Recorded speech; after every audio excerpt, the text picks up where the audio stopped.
See what this shit about.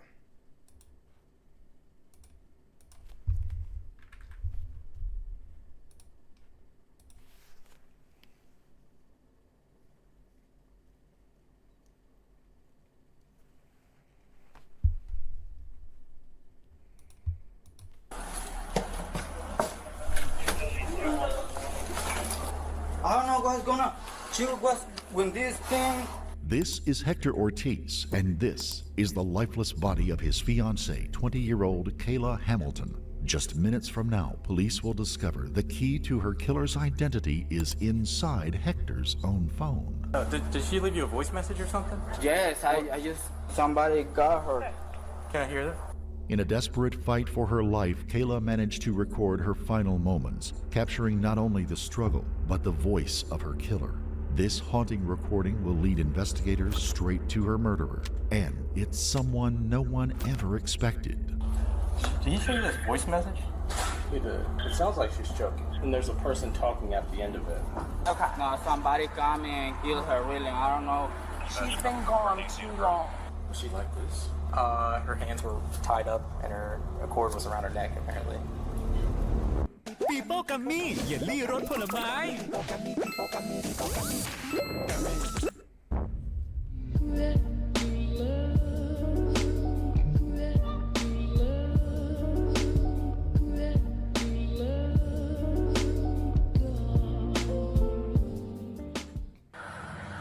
You can't do nothing. No, there's nothing to do. She's been down for too long. Do Estaba abierta la puerta. The door was open. listen, I don't speak Spanish, so I need you to communicate with me in English, okay? And I'm not trying to be disrespectful, but I don't speak Spanish, so I can't communicate to you in Spanish. Only English. Can you look at me while I explain things to you, so you understand? Yeah. Okay. We went in, and if there was anything that we could do to bring her back, we would have. But listen to me. Okay. She's been gone too long. Kayla was a high-functioning autistic person, very capable and hardworking. She was small and slight of build. The young woman preferred to stay to herself, particularly when she was in the home and her fiancé Hector was at work. As always, he would pull the door shut behind him on the way out, and she would lock it, tucking a towel under the door. Once secure, she tended not to leave the room until Hector came back home at the end of his shift.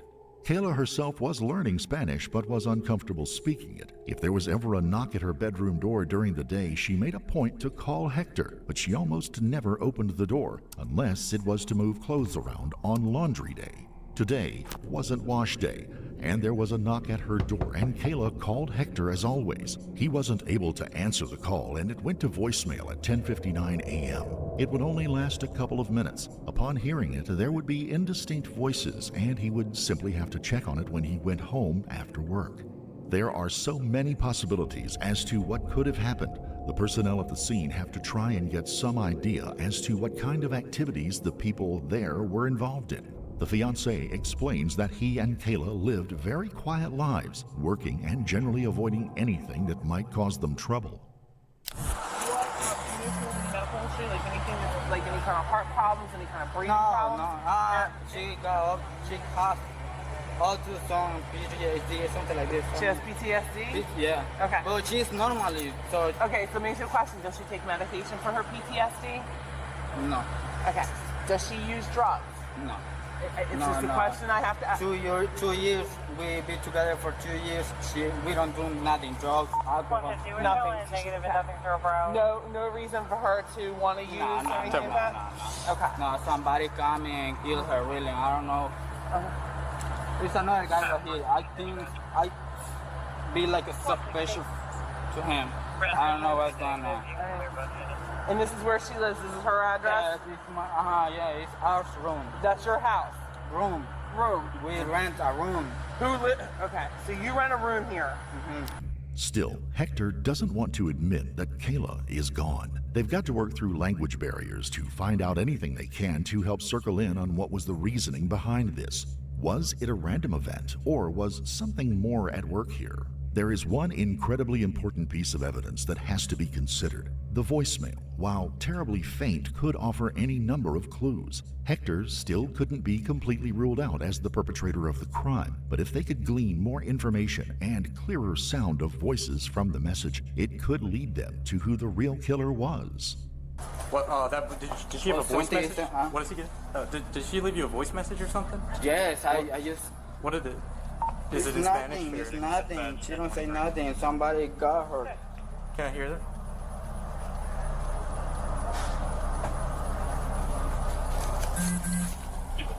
You have to take it. ¿Esa ropa que está ahí en la lavandería, el lavando de ella o qué? Agarraron un trapo y ahí. Did he show you this voice message? He did. Okay, it's just like screaming and I don't know if it's screaming or. It sounds like she's choking. Yeah. No. And there's a person talking at the end of it. Okay. But her phone doesn't seem to be here. Okay. I'm having them ping it. What's that? I'm having them ping the phone Phone. Okay. just in case. Un audio que ella me mandó, pues. At the end of this voice message, did you hear like a voice at the end of the voice message talking? No, somebody say like a core or something like this. Core. Cord? Yeah. Core, yeah. Traducirle, si quieren. No entiendo. You can play. Hold on. Let me see something.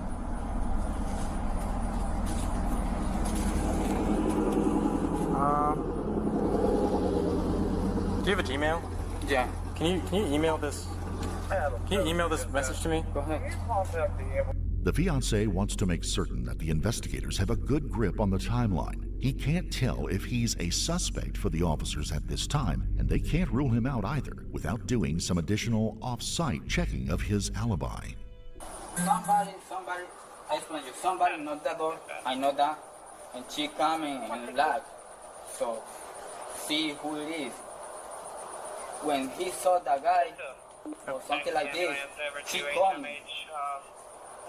So she was having time to call me. You understand?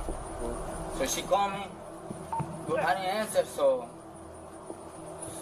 I know somebody called me. So 11, something. I don't know. That was the 1103 or something. Yeah, I got that. Yeah. Yeah. Okay.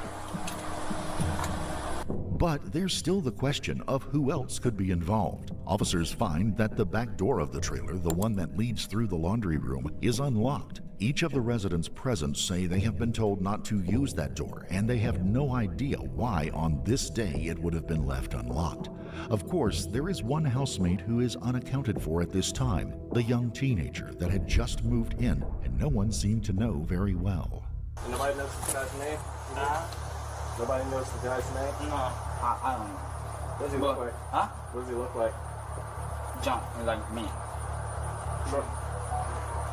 John, Maybe kind of. a little bit more, but it's skinny, little, how you call it? Black, a little bit, like mine. Let's leave it here. Maybe come in later, or I don't know. When I come in, he go. So when you came When I come in the work, he go from when he coming from the job. Perhaps the young man, still new to the trailer and the country, really didn't understand the rules about locking that door. The police needed to find him.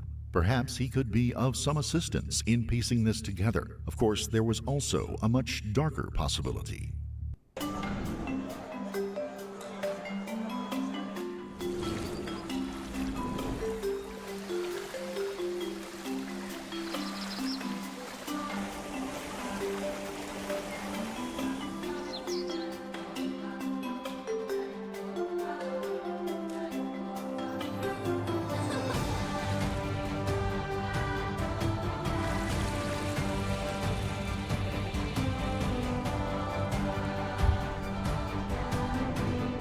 As more police and detectives arrive at the scene, they finally have the manpower to canvass the neighborhood and to preserve the crime scene. Hector had already disturbed the crime scene when he untied the young woman's hands and removed the cord from around her neck.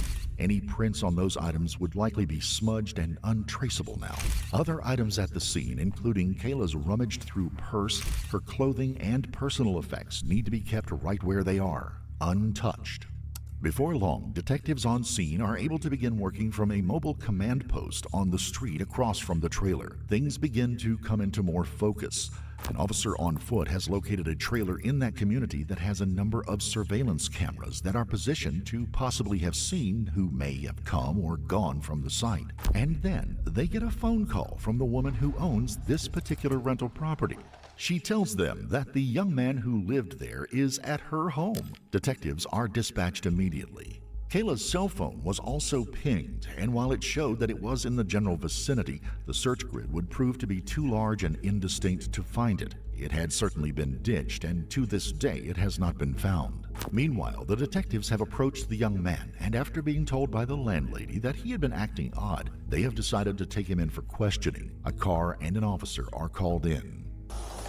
Possible suspect right over there. Like right around the corner.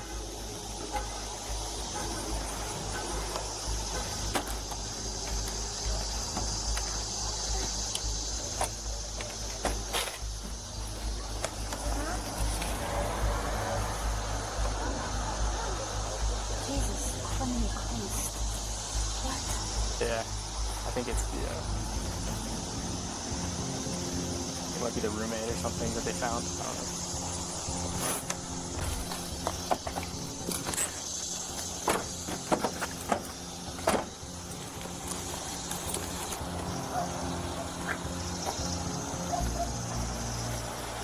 I don't know. You said good. Transfer her to my truck. I was just taking over, back over to the truck. He's going back to your truck? Back to my truck. Yep.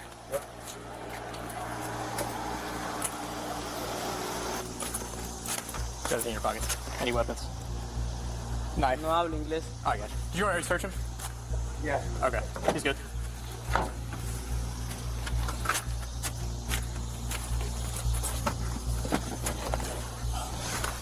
The young man is named Walter Martinez, and he has in no way struggled or tried to evade the officers. As a juvenile, he is accorded additional rights, and the detectives and officers on hand take precautions to make sure that he is afforded all of them. At this time, he is not made aware that he could be a suspect or has been told what happened at his residence. It is obvious, however, that he knows the police are swarming the place. Martinez, just 16 at the time of the incident, was taken to the Hobart County Sheriff's Office for questioning. Curiously, while the fiancé has mentioned that Kayla's cell phone was missing and that he has his, there are other cell phones laying out in plain view in the room. Only the one Kayla had made the call on was missing. If this had been a robbery attempt, why had no one stolen the other phones? They would have been worth something.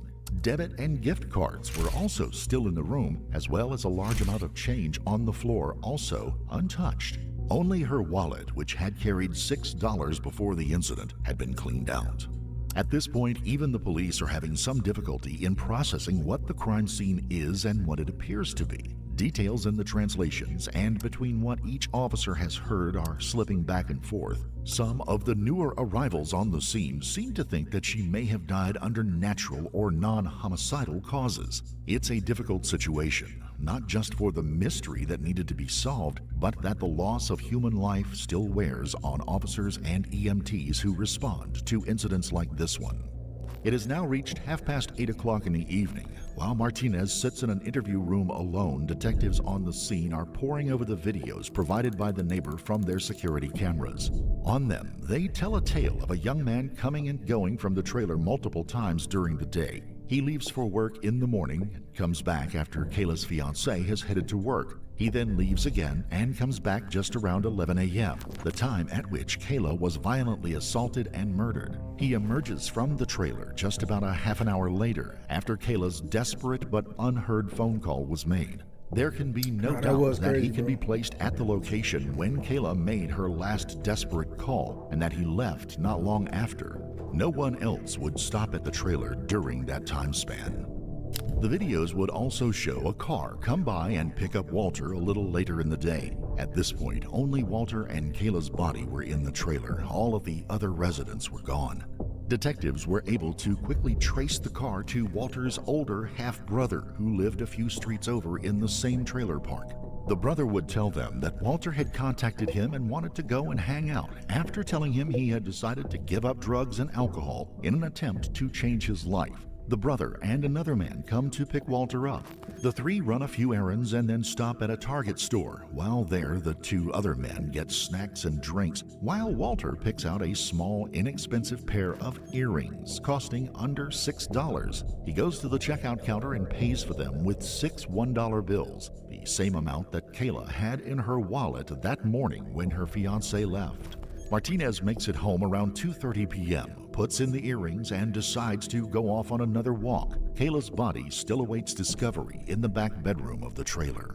It's not much, but they can place him at the scene of the crime, and he had access to the building. Crime scene specialists are sweeping the room, and DNA swabs are being taken from Kayla's body. There is ample evidence there, but it will have to be processed, and a match will need to be worked out before anyone can be accused based on what it reveals. Downtown, the police will need to work on getting information from Martinez, either something pointing a finger at someone else or something that implicates him. A detective and an interpreter sit down with Martinez to explain to him his Miranda rights and advise him that he can have a lawyer at any time and that speaking with them is completely voluntary. He tells them that he agrees and signs the appropriate documents.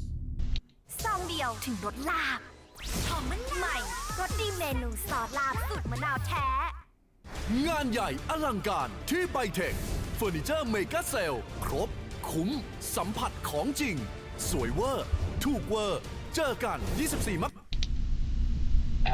How long have you been in the United States? 3 to 4 months.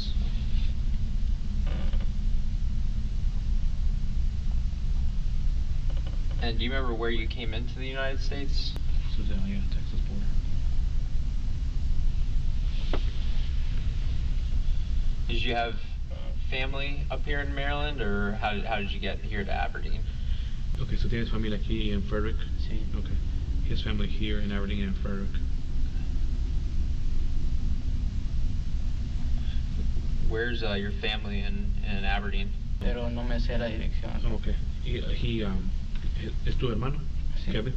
Sí. So his brother Kevin lives in the same trailer park? After confirming that his brother lives just a few streets down from Martinez, the young man tells them that he has lived at the location for about a week. And what brought him to that house? How did he find that room?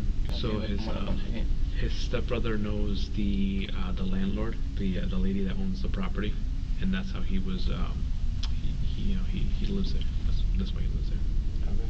Is there any reason he's not living with his brother?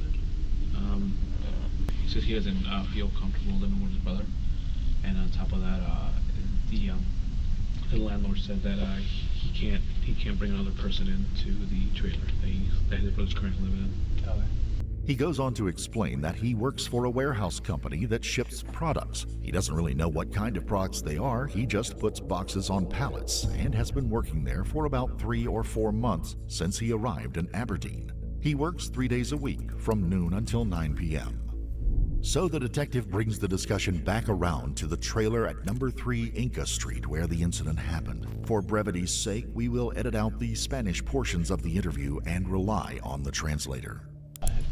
Who all does he live with at 3 East Inca Street? Okay, yeah, so it's this, it's the couple, the married couple that was there, and their child, and then the other couple, the fiance and the woman. So it says there would be six people there, right? Okay. Yeah, so with the child, so there'll be 6. Have you ever gone into any of your roommates' bedrooms at any time? Or have they ever invited you into their rooms? No. Yeah, he said he's never been into the room without their permission, or he's never been invited. The only time that he's had contact with them, he'll knock on a door to take their clothes out of the dryer so he can wash his clothes, the washer and dryer so he can wash his clothes. So he's never physically been inside any other roommates' bedrooms? No, inside, never. Never. Solo nomás la puerta así llegar. Oh, just by the door and that's it. The only name he knows is Agustin. The two females, the child, and the other male, he doesn't know their names. So you live with these people and they've never introduced themselves to you? You never talked to them in passing? Yeah, he's just the only one that that he knows is the men. He talks to the men there, and he knows the other guy, the fiance, as Kike. That's like a I guess it's short for Enrique. Yeah. It's like a term of endearment. And how does he know him by that? Okay, so he knows him because, or he's spoken to him because he, Kike had talked to him about splitting the Wi-Fi bill, and he told Kike that he can't split the Wi-Fi bill. How'd that conversation go? Was it like even-tempered, or did it get heated at all? He said he was with his brother one time, and Kike offered to see if he can go on a go half on the Wi-Fi. He said he couldn't do it. He's just going to. Kike tried to convince him, like, well, if you get Wi-Fi here, you can hook up a TV and get services too. He's like, I'm not worried about that. I'm just gonna get a phone with with service. Martinez says that he has never spoken to Kayla since she was someone else's fiancée and he didn't want to cause any troubles. He tells the interpreter that he doesn't even know her full name. He doesn't know the kind of relationship the two have, but says that he has heard crying at times in the house. He's also heard them arguing, but never physically fighting. He says he really doesn't know much about them at all, where they work, what their schedules are, or anything else. The detective moves on to get the man to discuss what he had been doing that day. Could you just describe your day to me from the time you woke up to basically up until the time that you and I met? He got up at 8. Okay. He made some breakfast. Okay. And he left the food in his room. So about noon, he got up at 8 and he made some breakfast, a couple eggs, 2 tortillas, and he left the house about noon. He said about ¿Volviste a tu casa? He said he can't remember if it's 11 or 12, but he went out with his brother. So about between 11 and 12, he was with his brother. They were going shopping for a computer. He does not know the name of the stores. He went to a store, another store, and he bought earrings. So the earrings he had on today, he had just bought them. He bought 3 pairs of those earrings. He does not remember the store, the name of the store, or where the store is. He said since he's new to the area, he doesn't know where he's at. What color were the other earrings? Okay, yeah. So it's 3 pairs. All 3 had a gold color. They were gold color. Yeah. Or did they come in like any packaging or? Okay, yeah, they come in packaging. So after he got the earrings, then what? So so between 2 and 3, he was with his brother and this other guy named Yarny, and so 2:30 to 3, his brother went to drop him off because his brother and Yarny work together. Does Yarny have a full name? Or? He's not sure what his last name is or how to spell Yarny. But he's friends with his brother and works on. Oh, it's his brother's brother. After being dropped off, Martinez tells them that he went inside, put his food in the refrigerator, and then went out to take a walk. He said he likes to take walks in the area, particularly to a nearby park. He says that he thinks it was about 2 hours before he headed back, and then he had an odd question for the officers. So he has a question. He's wondering if he can go back to the room. He'll be able to live in the same place.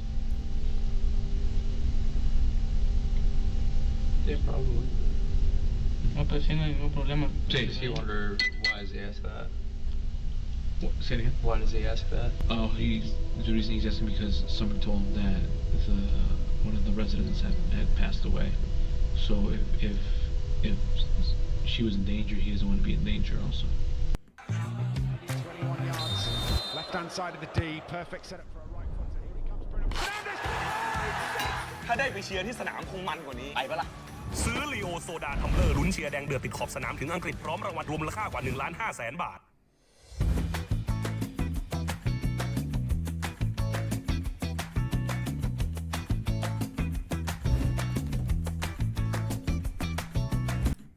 This wasn't the kind of question you would expect from a killer, but more from someone who had nowhere else to go that evening and really didn't know what had happened. The detective digs in just a bit more to see what might turn up.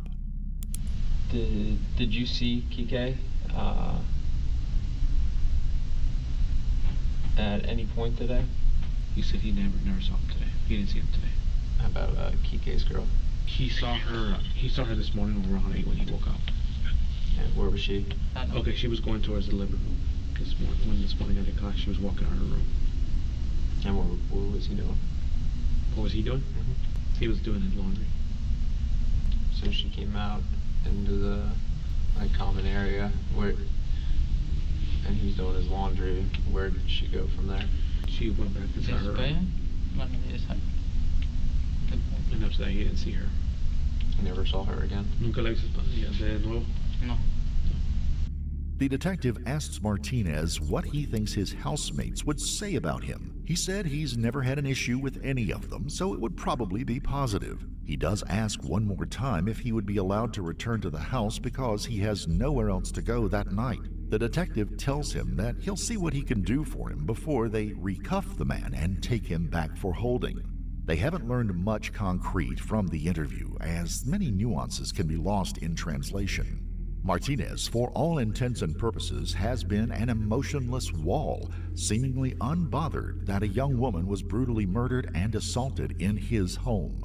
Information from the crime scene, along with security videos and a quick interview with Martinez's half-brother, are painting a picture that the leading suspect in this case is the young man himself. Information from the Department of Homeland Security on Martinez has come through with information saying that Martinez was picked up at the Mexican border, where he declared for asylum as an unaccompanied minor. While being held and processed there, he was allowed to travel to Maryland to live with sponsors while he awaited his hearing on his immigration status. The account he gave was that he had been taken from El Salvador and through Mexico with coyotes, or human beings, who still expected payment from him. They had threatened harm to his family if he did not repay them in time. Because of this situation, and that Martinez was still a juvenile, Maryland state law required that he be turned over to Child Protective Services for holding rather than being held at a jail during the investigation. The Aberdeen Police Department and Harford County Sheriff's Office said that when handing Martinez over, they made CPS well aware that Martinez was being held in conjunction with a possible murder charge, and that he should be kept away from any other minors. They explained that the only reason he had not been charged with the crime as of yet was that they were awaiting results on DNA testing, which was done at the scene. It would take 6 long months for that DNA testing to come back. DNA matching that of Martinez was found on Kayla's body and in her underwear. In the meantime, Martinez had been placed in a group home with other children and enrolled at a nearby high school with some 1,400 other students. He would end up in a foster home and would be forced to leave high school due to behavioral problems. Martinez would be rearrested, this time as an adult due to the severity of the crimes, murder, and sexual assault. While awaiting trial, he sent a letter to a friend, apparently not understanding that all mail from inmates would be read before it was released. Within the letter, he would admit to a total of 4 murders and a number of other crimes. He would also admit to being a member of MS-13. Confronted with his own admissions, on August the 21st of 2024, Martinez would plead guilty to the murder of Kayla Hamilton. At his sentencing trial, the recording of the voicemail sent by Kayla would be played. His words of lo siento, I'm sorry, gained him no sympathy. He would be given a life sentence, commuting all but 70 years of it due to his age at the time of the crime. He will, no matter what, have to serve the 70 years. After he is released, he will have to serve an additional 5 years of supervised probation, should he live that long. Kayla's family would work with representatives at the state and national level in an attempt to create new laws that would prevent juveniles awaiting trial for violent crimes from being put into non-traditional custody and potentially endangering other children. We would like to extend our deepest sympathies to the family and loved ones of Kayla Marie Hamilton, a young woman taken far too soon. That's crazy.